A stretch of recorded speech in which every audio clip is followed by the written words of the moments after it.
And for more on the crisis in Gaza, I'm joined now by Phyllis Bennis. She directs the New Internationalism Project at the Institute for Policy Studies, a think tank which is based here in Washington, D.C. And welcome back to our program. We really appreciate it.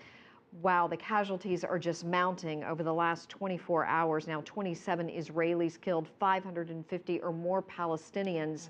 What is the best case scenario for a ceasefire? The best case scenario, we've been hearing about the possibility of returning to the ceasefire terms from the last escalation, if we can use that term, the last Israeli assault on Gaza, which was in November of 2012.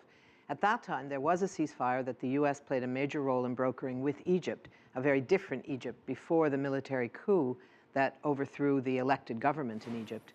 At that time, there was a ceasefire that called directly for the lifting of much of the siege, particularly in item 1C of that ceasefire agreement. It said that the border crossings would be opened and that implementation of that would begin within 24 hours of the ceasefire. That never happened. It never happened. And that's why there's so much concern in Gaza now to say an unconditional ceasefire takes us back to this completely unacceptable situation of siege and being imprisoned. So Hamas has dug its heels in on a couple of areas. They want the release of the prisoners, obviously.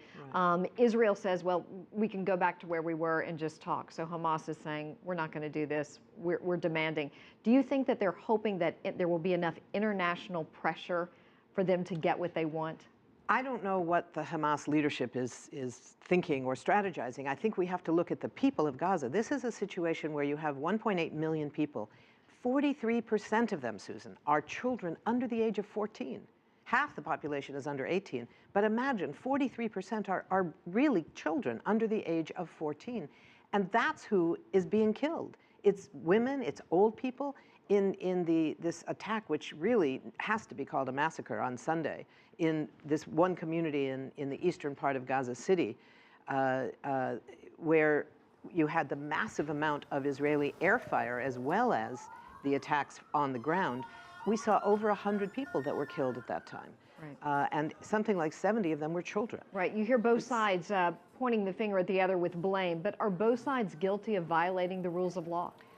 There have been violations from Hamas, absolutely. The rocket fire into Israel that can only be pointed, can't really be aimed at military targets, which would make it legal. They can't do that, so those are violations as well. But this is not Peru and Ecuador in a border dispute. This is an occupied population and an occupier. The occupier has obligations, and those obligations do not include using military force against the occupied population. They have an obligation under the Geneva Conventions to protect that population. Instead, they're using collective punishment. There are reports that they are using illegal weapons. We've been hearing reports, they haven't been confirmed yet, about white phosphorus being used against civilian targets.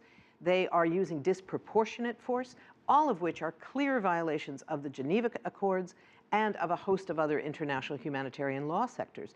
So we can't look at this as, well, both sides are, yes, there are violations on both sides, but they're not equal. This is not an equal situation where both sides need to be held equally accountable.